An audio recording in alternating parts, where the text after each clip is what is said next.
All right, what's up, boxing fans? It's Aztec 101 in the ring. Um, we just got a few more days. This is Wednesday, and we got a few more days till Terence Crawford versus Indongo. Um, and I want to talk about the undercard. There's not much talk about the fight itself, and there's even less about the undercard. Wanted to go over that. Talk a little bit about Miguel Cotto and Kamagai, and maybe even touch over the Mayweather Conor McGregor undercard too. But there's some good fights around the corner. You're gonna have Crawford versus Indongo, and then for the undercard, Mike Alvarado is coming back. Nicolas Walters is coming back. So I'm kind of excited for that. The whole card for the Crawford and Indongo card, it seems like it's a showcase event. They're showcasing, obviously, Mike Alvarado and Nicolas Walters. There's also another guy named Alexander Javazdik, a light heavyweight. And, the guy's already been talked about a little bit as, some of the up-and-comers that are coming into light heavyweight. He's a young guy, and he's fighting Craig Baker. But I'll get into the details in a little bit. Crawford and Indongo, that fight itself, it's not getting a lot of attention. There's not too many people watching out for it. I've been noticing that there's a lot of diehard fans, hardcore boxing fans that have been promoting the fight. I've been heavily talking about it, but mostly I was focused on, the significance of Undisputed and all that. But, today I do want to talk about actually breaking down the fight, give out some fight details, and just kind of discussing what people think is going to happen on that fight, because Indongo's got an opportunity to become undisputed and at the same time beat one of someone that's regarded as one of the best fighters out there right now, which is Terence Crawford. I'm excited for the event. I think that it should be great for boxing because from what I've seen from Indongo, he's an offensive fighter. He fights with his heart on his sleeve. So, I think that for the most part, we should expect a very active fight. Let's see here.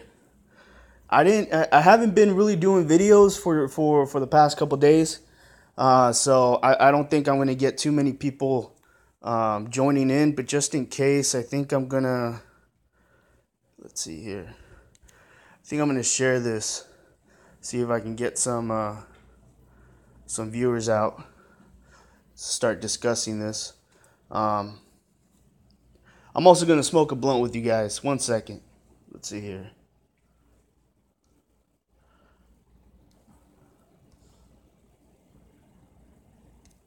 One second.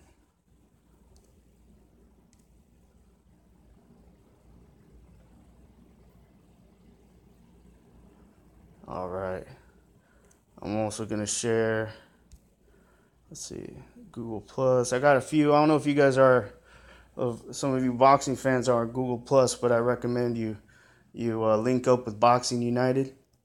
There's some other channels on there, and there's some pretty good, pretty solid material being put up there. A lot of boxing discussions. You're not going to get all that fanboyism or hate. It seems to be a very respectable community, so I like it. Let's see here.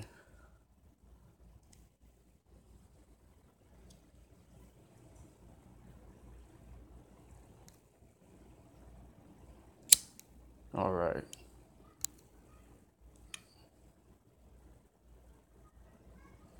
Okay. So,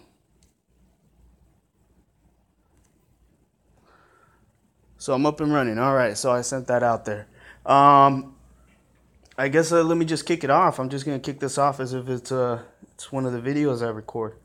Um, Terence Crawford versus Indongo is a fight that I'm gonna just put off to the side for a little bit. I do want to talk about the undercard. So Mike Alvarado is gonna be fighting Sydney Sequeira, and that fight is pretty much a showcase fight. Mike Alvarado, 37 wins, 4 losses, um, no draws. He's got 25 wins by knockout. He's been knocked out 3 times. Sidney Sequeira, he's going in there with 26 wins, 12 losses, 1 draw. So right off the bat, you can tell that the guy has lost several times. 26 wins, and 17 of those wins are by KO. Sydney's been knocked out 5 times. This should be a showcase fight for Mike Alvarado. There should be no excuse on why he can't put on a good show. Mike Alvarado has a pretty thick resume. He's fought some dudes. I mean, he's had a winning streak ever since he lost to Brandon Rios. He's not fighting too actively, but he is fighting. He fought Matthew Strode, which was his last fight, won by TKO. Majority decision with Josh Torres. He fought Saul Corral, knocked him out. And then before that was Brandon Rios. But he's got a lot of names. I mean, he's fought Juan Manuel Marquez. He's fought Mauricio Herrera, British Prescott. So he's got some names under there. He's got some names. Sydney, to be honest, like I said, it's a showcase fight. And one thing I'm noticing, you guys will probably notice throughout this breakdown of the undercard, it seems to be the same thing for all the fights. They're all showcase fights. Nicolas Walters is coming back. He's fighting Arturo Santos Reyes. 26. Nicolas Walters got 26 wins, 1 loss, 1 draw. 21 of those wins are by KO, and his only loss is by KO. It's not necessarily a knockout, a legit knockout, or even a TKO. He actually quit on his stool against Vasyl Lomachenko. But I'm pretty happy that Nicolas Walters is coming back. This is a good card to come back in, too, because diehard boxing fans are going to be watching this fight very closely. And I think that for the most part, I think a lot of boxing fans like to watch the undercard. It's usually the casuals that don't pay attention, but normally with a fight at this magnitude, I just mean because it's not a very big fight. Like, there's not going to be too many people watching, but that doesn't matter. In the boxing world, this is a very big fight, and people are going to be watching this, and I think there's going to be a lot of diehard fans excited to see Nicolas Walters, and I have not seen too much come out from Top Rank as far as promotion, marketing for the fight. So I don't know if people are aware that Nicolas Walters is back, but I'm excited because this is going to be his first fight coming back after Vasyl Lomachenko, after he took that loss. Before Lomachenko, he was on a winning streak, undefeated, He had that draw with Jason Sosa, and it's a draw that I would like to see him avenge, alongside with possibly fighting Lomachenko again. But yeah, he's got names too on his resume. Miguel Mariaga, Nonito Donaire, Vic Darchinyan, Arturo Santos Reyes is who he's fighting. He's got 19 wins, 8 losses, no draws, and only 5 of those wins come by knockout. 5. So, man, I mean, this is another showcase fight. Nicolas Walters shouldn't have a problem with Arturo Santos Reyes. I'll just call him Arturo. He shouldn't have a problem in this fight. On paper, this looks like a one-sided fight. Arturo has been on a losing streak. He lost to Tevin Farmer, Alfredo Santiago, Diego Vasquez is the only fight that he's actually won out of the last 5 fights. Alberto Guevara, that's a loss, and then he lost to Abner Mars. So, I mean, Nicholas Walters, I think he needs this type of fight. Someone that he can kind of get people excited again. I mean, the whole reason why people were watching Nicholas Walters was because he's a fantastic knockout artist, and this is going to be a great way to put him back on that pedestal as one of the best. That loss to Vasyl Lomachenko really hurt him, though. It really did. Then we're going to have a light heavyweight, too, on the undercard. Alexander Javazdik. Yeah, he's an up-and-comer. He's only got 13 wins, no losses, no draws. 11 of those wins are by KO. He's fighting Craig Baker, who's got 17 wins, 1 loss. 13 of his wins are by KO, and his loss was to Edwin Rodriguez, and Edwin was able to knock out Craig Baker. So I don't know what kind of fight this is, because it's a little bit too soon to say that this is an easy fight for Alexander. But from what I've been seeing, Alexander's he's skilled, and he does have an amateur pedigree. So I have a feeling that this should be an easy fight for him, but not a walkover. Even though I think it's been a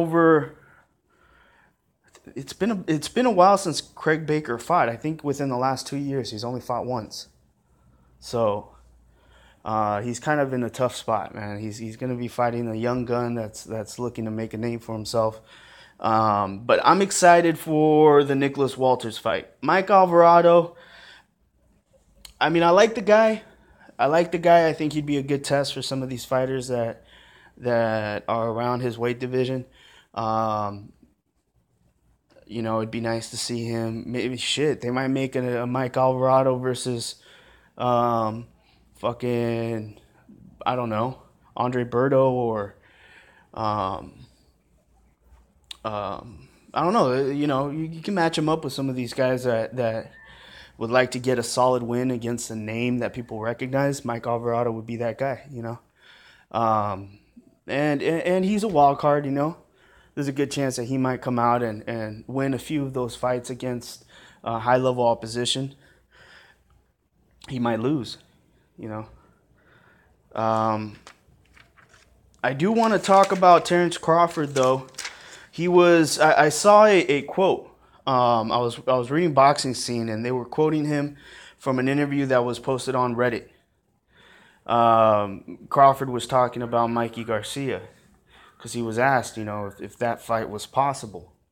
And Crawford said that the possibility of us fighting, I don't know. We have different promoters, and he just left Top Rank. I'm not sure if there's bad blood, so I don't know.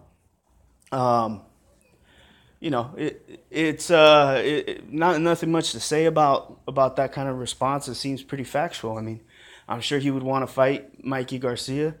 That would be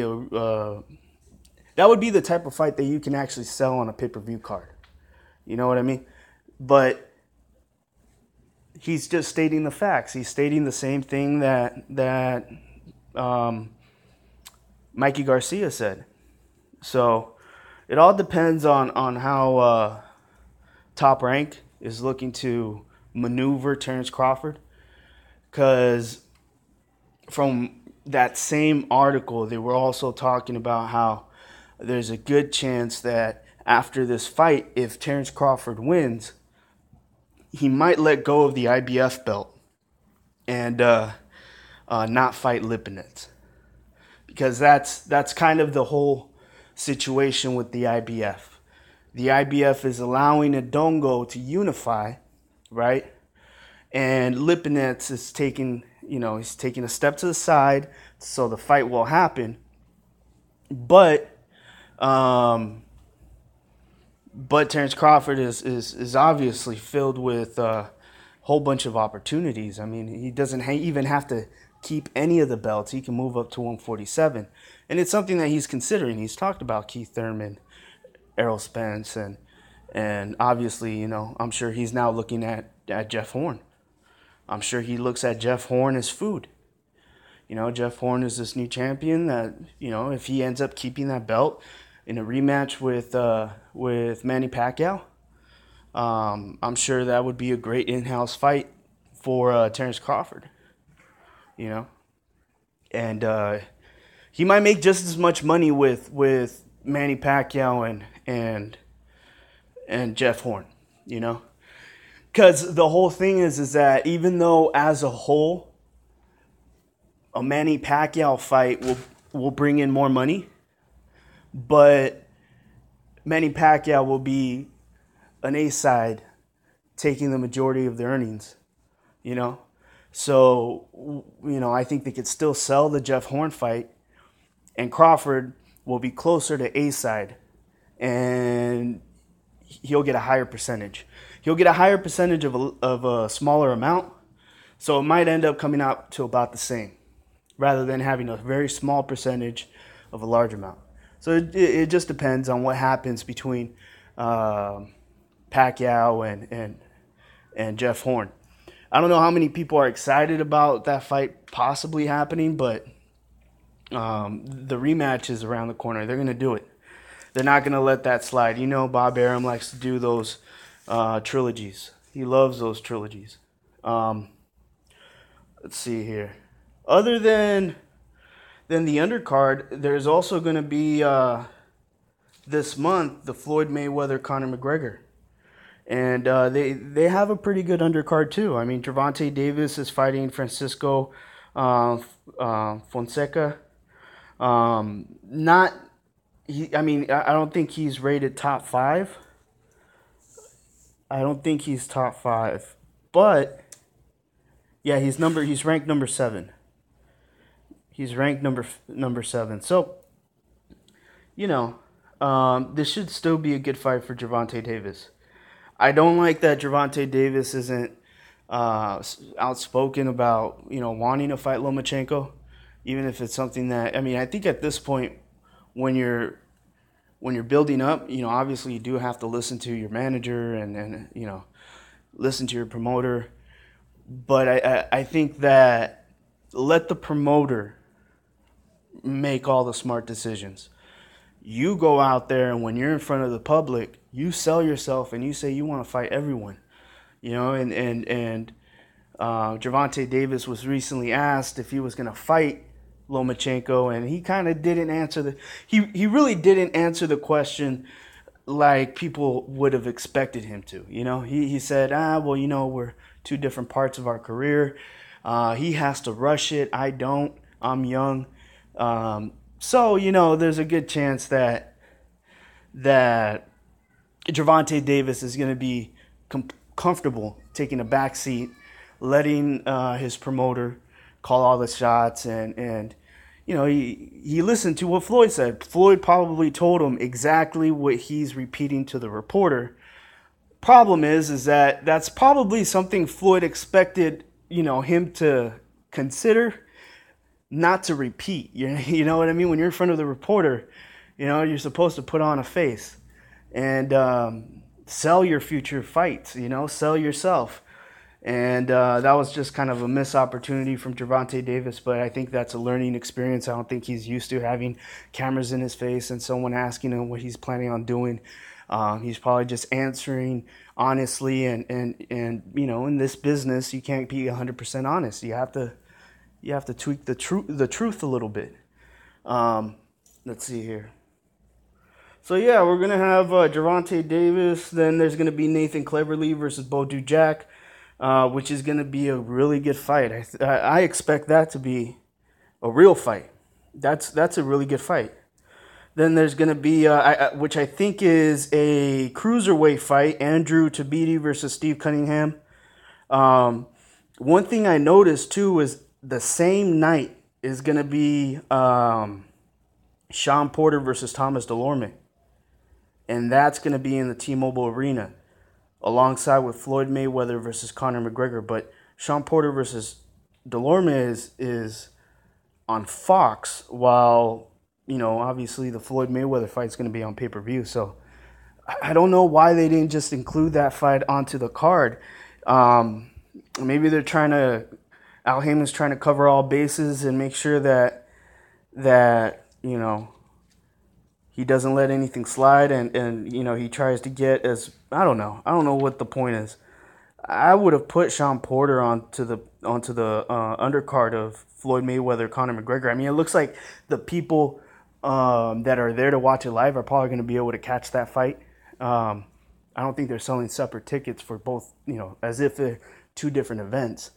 Someone, if someone can help me out with that, that would be great, because I have no idea what's going on with that. Let's see here.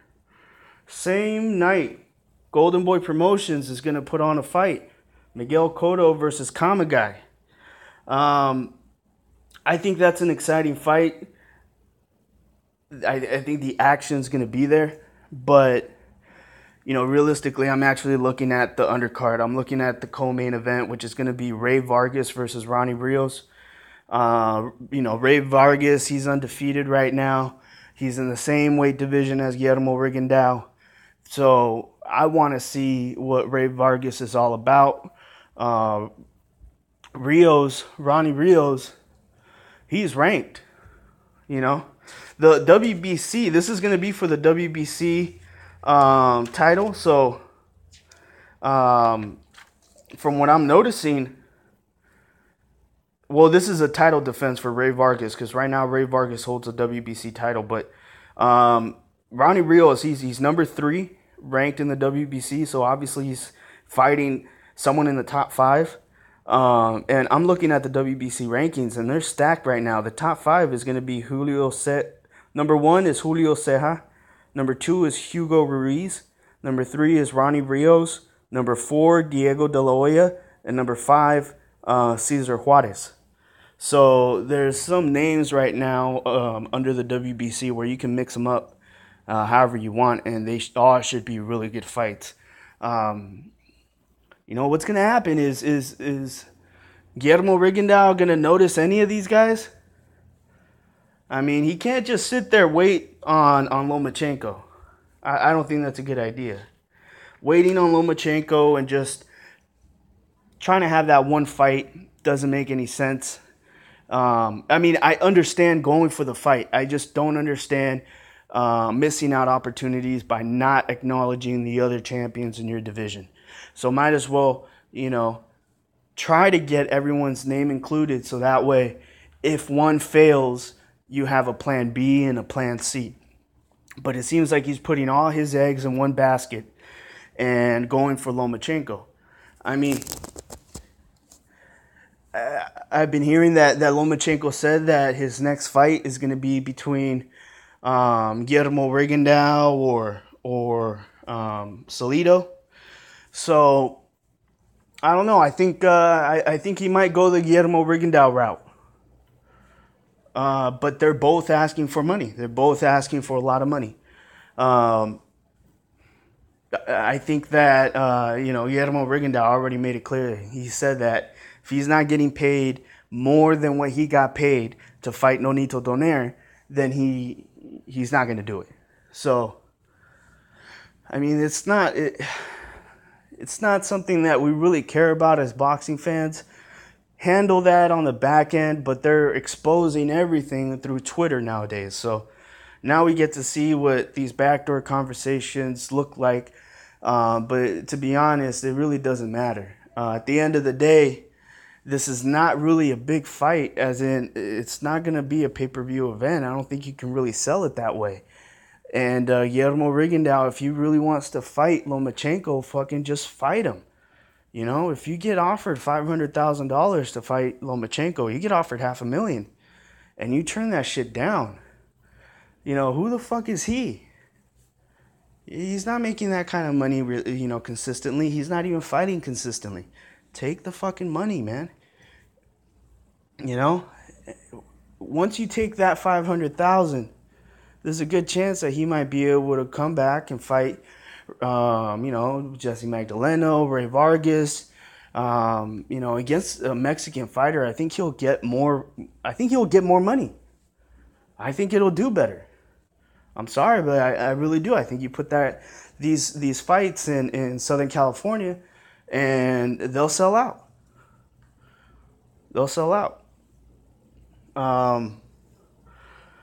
Let's see here. Well,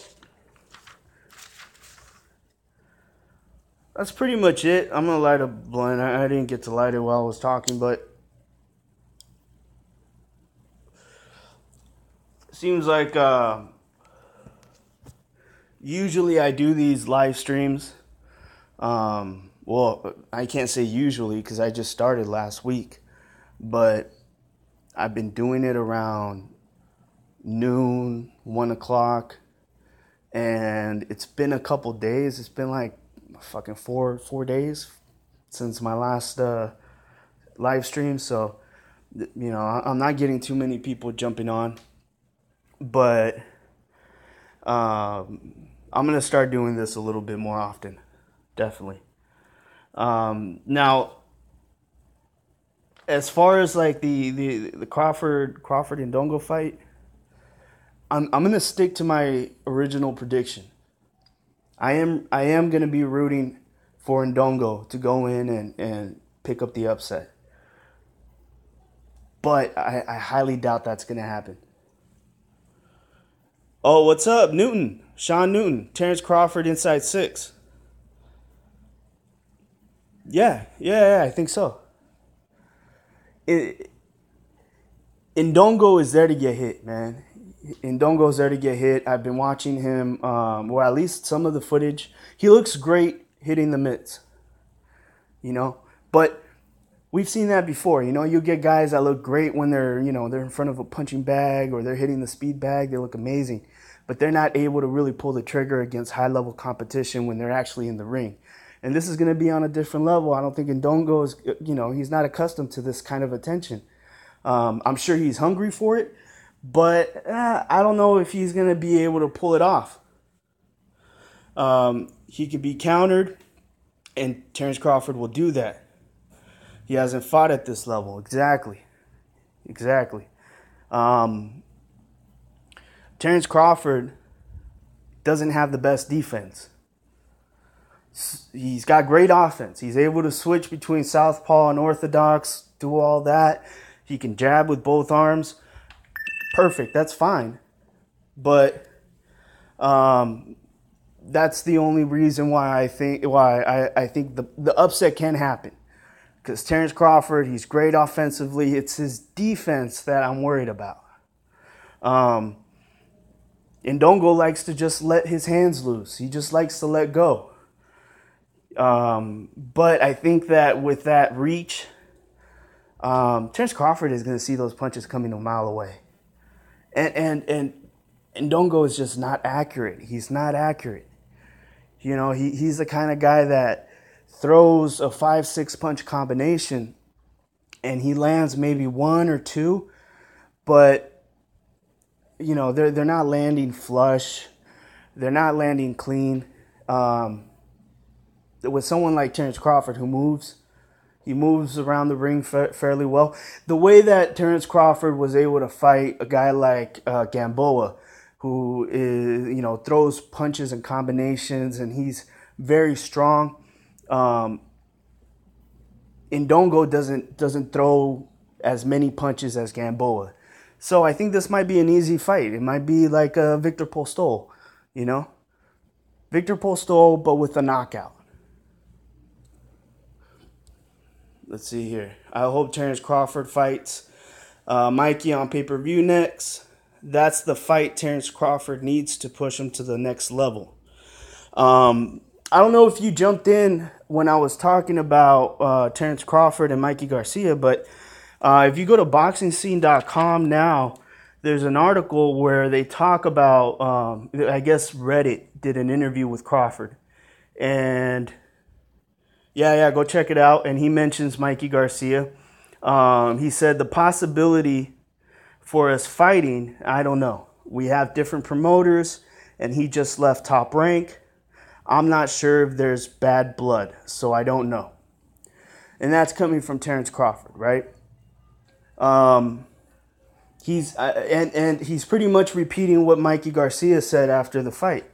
That it would be a great fight to get in there with either the winner of Terence Crawford or Indongo, but if Crawford wins, he doesn't know how Bob Arum is going to react to that, and Crawford has options. He has options. His team might say, "Hey, move up to 147." If Crawford wins and he moves up to 147, Mikey Garcia gets put on the side. There's going to be other fights that'll take priority in that division. So I would like to see him stay at 140 long enough for him to, keep the belts and fight, Mikey Garcia. But from the looks of it, the IBF is going to enforce the winner to fight Lipinets, and it'll be up to, so there's a good chance that either he moves up to 147 or he vacates the IBF title. So it's either he's going to vacate one title or all the titles. And all this cry for undisputed is going to just, I don't know. I feel like it's a story with a bad ending, and I already know the ending, and so it's going to be something where the climax is going to be someone's going to become undisputed. But the harsh reality is they're not going to be undisputed for very long. They're just going to be undisputed for maybe one fight, and that's it. They have to get Conor McGregor to mention the fight in an interview.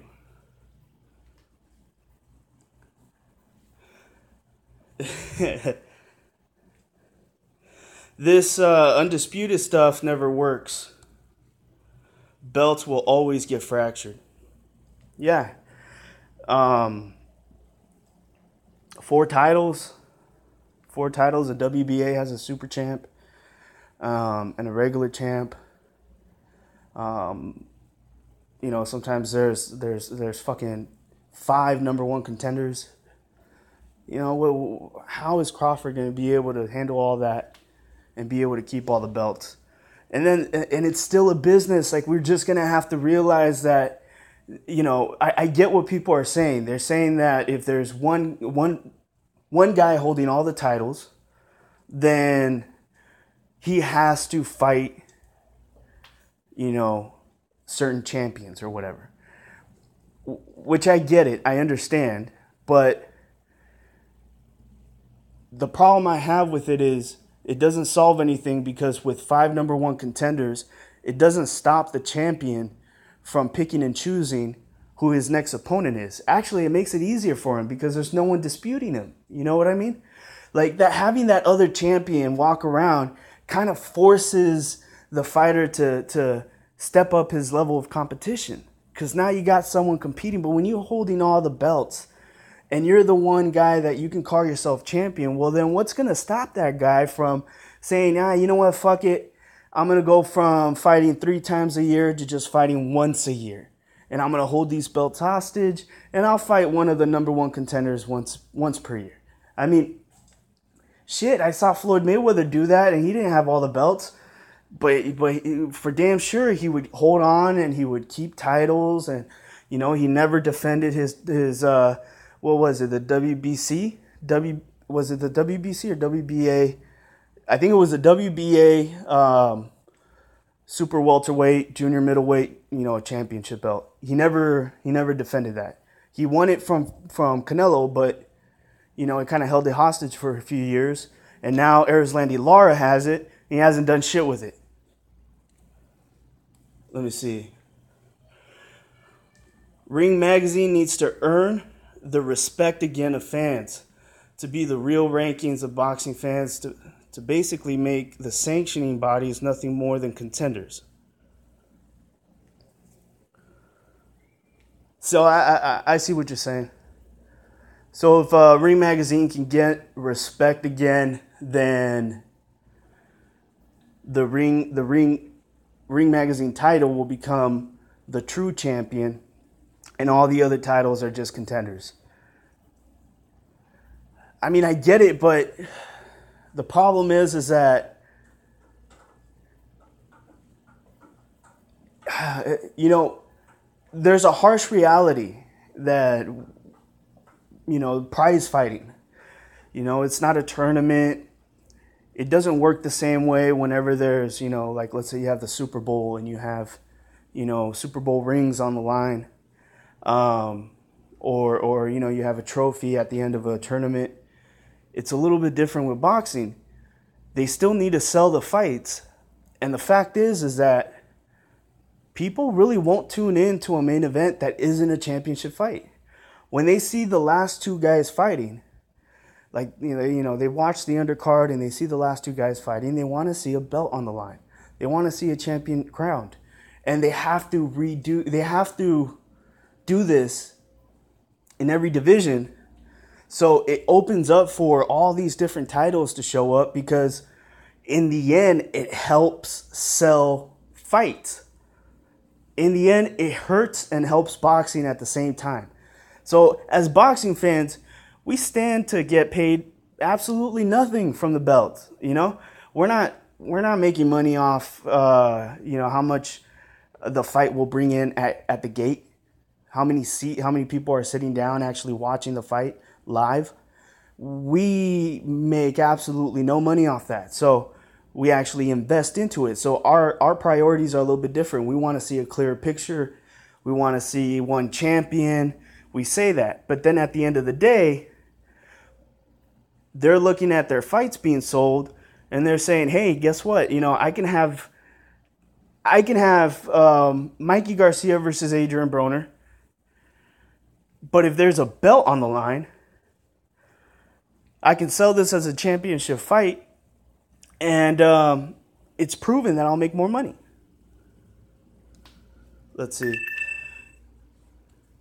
I think that it's only because they have created that myth.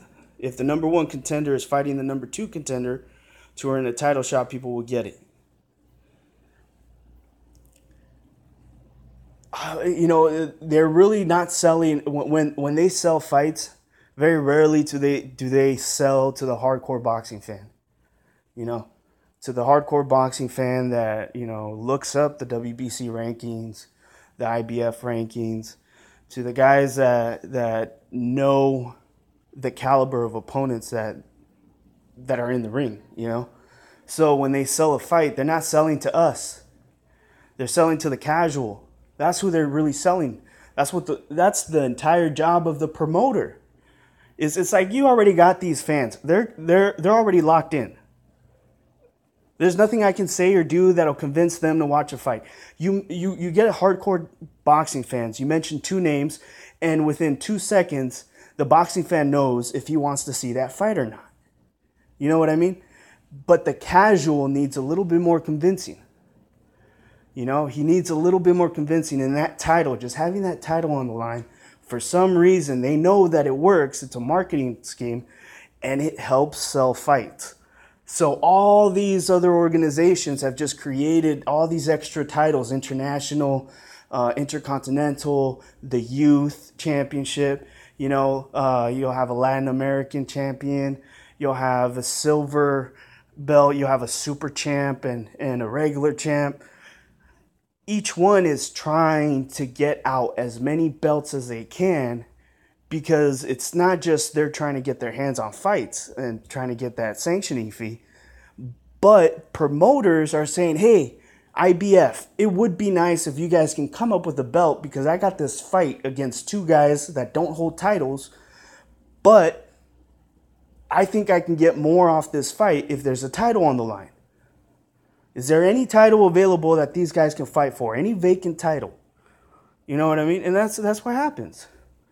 You got Cotto versus Kamagai. They're fighting for the WBO vacant title, the one that Canelo won from Liam Smith. So I guess Canelo vacated his WBO strap, and it's up for grabs now for Cotto and Kamagai. Let's see here. Boxing isn't doing well with that old model. Sanctioning bodies do that so they get the cash out. Well, yeah, I mean, at the end of the day, they're still adjusting. You know, it's like a business. There's always growing pains, and boxing is just one of those sports. It's been around for a long time, but they have to balance. You know, what's the definition of something that works? What is it? I mean, to a boxing fan, the perspective of what works is completely different than a promoter. Promoter, their only concern is the bottom line. That's their main concern. And this goes for every historical fight that we've seen. You know what I mean? It was all about the bottom line. Fucking Thrilla Manila was all about the bottom line. Can we sell this fight? How can we make it more exciting? That's what Don King knew how to do. How do we push this to the casual boxing fan? You know? And, you know, it is what it is. It is what it is. All right, 1 second, guys, because I think my phone might die. I didn't even realize I'm at 2% and I'm doing my video. Holy shit. Let's see here.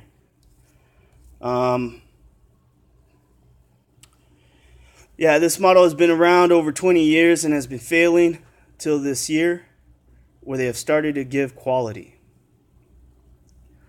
Yeah, I mean, Shawn, there's a shitload of fights just this month. Nicolas Walters is going to be on the Terence Crawford and Indongo undercard. Mike Alvarado is coming back. You have a light heavyweight from the Ukraine. I think his name is Alexander. He's fighting. And then right after that, you're going to have Kodo Kamagai. And on the undercard, there's a co-main event between Ray Vargas and Ronnie Rios. That's a fight that I've been looking out for because Ray Vargas right now is a title holder, same division as Rigondeaux, and I'm sure you see it too, Shawn, but Rigo is not mentioning any of the other fighters in his division, man. He's not calling out any of these young lions. Yes, Vargas versus Rios is a very good fight. Rios is ranked number 3 under the WBC, so Vargas is having his title defense against someone who's highly ranked for under the WBC. And if you look at the top 5, they're stacked. They're stacked. And right behind Rios is at number 4 is Diego De La Hoya, who's someone I've been keeping an eye out for. And the guy, I mean, he looks great. And level of competition is going to get rougher. So, I mean, I'm excited to see what De La Hoya does. Magdaleno. I'm excited for Magdaleno because he's been, I mean, he has right now the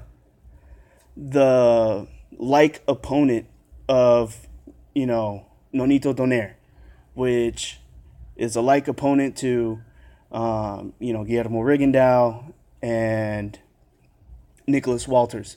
So it'd be nice if, maybe Magdaleno gets to fight Rigondeaux and fights Nicolas Walters. And these are just very, very good fights. Very, very good fights. And if Guillermo Rigondeaux is really interested in moving up in weight, there's Oscar Valdez that he can fight. So, I mean, there's other guys other than Lomachenko. I really feel like Rigondeaux right now is putting all his eggs in one basket. I don't think he's really looking for a fight. I think he's interested in a payday. But as far as looking for a fight, there's fights available in his division. I mean, he can be very active. Very, very fucking active. Rigo versus Russell. That's also a good fight. I want Oscar Valdez versus Russell. Oscar Valdez versus Russell, I think, is a very good fight. You put Russell against anybody, and it's a good fight. I mean, I really enjoyed the Lomachenko fight, even though he got outboxed. I thought it was exciting. You know, he was always in front of Lomachenko every second.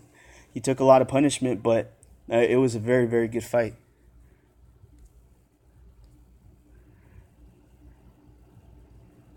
He has called him out. Yeah, well, I mean, Rigo's been that whole myth that no one's calling out Rigo is bullshit. Rigo's been called out, bro, like by a lot of people. Like it's almost fucking. I have to say it, man. Rigo's ducking motherfuckers around him. He's really ducking. He's getting people coming out there and actually fucking calling him out. And there's no way in hell that Rigo is going to pretend like he doesn't know what's going on. He knows what's going on. He knows these guys are coming for his neck. And he's got right now, he's got a few years left in boxing. And I'm sure he's trying to get his retirement fund all settled before he puts away the gloves, before he hangs them up. So, I mean, I don't know. I don't know what's going to happen with Rigo. But yeah, the 2017 has been great. Then you have Canelo versus Triple G, the most anticipated fight, but also the one that I guess people are quick to forget, all because it's being overshadowed by Mayweather versus McGregor. But, we kind of expected this to happen already, that, that was going to take priority. People were going to want to know a little bit more about the Mayweather-McGregor situation. And I mean, they're already trying to sell the Paulie Malignaggi versus McGregor fight. So it is a circus. It's fucking insane. Floyd's got to win that fight. Jesus fucking Christ. For the sake of boxing, for the sake of my sport, man, the sport I love to watch, he's got to win that fight. He can't let that fight go. Here's the problem, is that without a shadow of a doubt, I think that Floyd Mayweather wins, right? But what I think means absolutely nothing. It's all up to Floyd. It's all up to Floyd. And one thing I don't like is that Floyd's talking about a knockout. He says he's going to finish the fight early. And, he's talking about how he wants to give back to boxing fans because he knows that he failed to entertain us during the Pacquiao fight. And I don't like that. I don't like that mentality. Because the one thing that got him through every fight was the fact that he was defensive-minded, especially against guys that are very offensive. He was very defensive-minded, and it's helped him now that he's slowed down, because he's obviously slowed down, and his hands aren't the same way. They're not as durable as they used to be. So him going in there and taking a little bit more risk than he probably should, puts him in danger. If he goes in with that mentality where he's like, I'm gonna put on a show, well, Floyd, that's not what you do. You don't do that, bro. That's not what got you to 49-0. If you're gonna go in there and beat McGregor, I don't give a fuck if people say that it's boring. Fucking just win. You have to win. If he loses this fight, I mean, boxing is gonna hurt, man. Boxing is gonna hurt. And here's the thing: it's to the point where I don't even think McGregor has to win the fight for it to hurt boxing. He doesn't have to win the fight. All he has to do is rock Floyd, hurt Floyd, cut Floyd, land one big punch.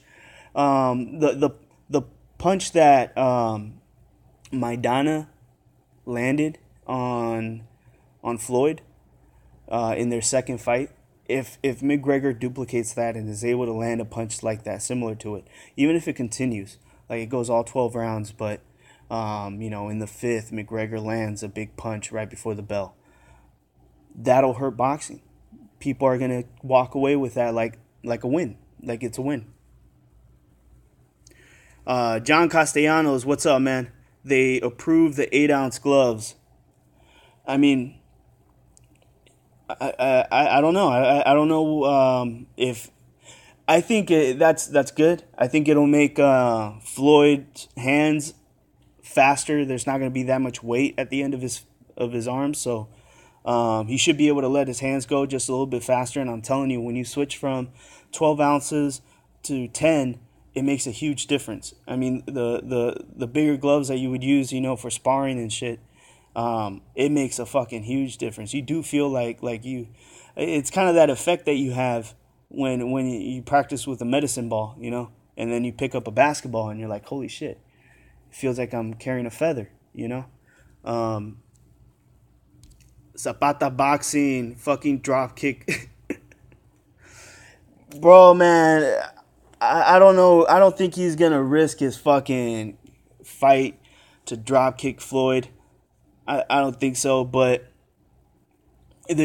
look, I don't know if you guys remember, but Floyd Mayweather was, he was doing something against remember when he fought Canelo?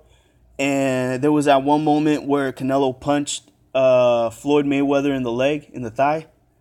And he was saying that Floyd was poking his eye when he was grabbing him. Floyd knows how to do that kind of shit without the ref knowing. And there could be a good chance that he might instigate some shit that'll force McGregor to do something that'll get him disqualified. You know what I mean? Like, I think Floyd is not gonna fight fair, dude. I think he might go for some shit. He might, low blows, maybe hit just a little bit below the waistline, do some dirty shit, dirty tactics, use his elbows. There's a lot of things that Conor McGregor doesn't know. I mean, Floyd Mayweather, it's illegal to bend your waist below the waistline. And Floyd sometimes does that in fights, but no one calls him out on it. But he might do that just a little bit more often against McGregor. All right, guys, I gotta go. I'm gonna hit you guys up, and I'll do another live stream tomorrow. Tune in around 1 o'clock. What do you know about Jose Ramirez Olympian rumor? He's down to see Loma. Jose Ramirez. I haven't seen that fight, or I haven't seen that fighter yet. I'm gonna check him out. Actually, I'll check him out. Well, where I'm at, it's 7:22, but I've already been on here for about an hour.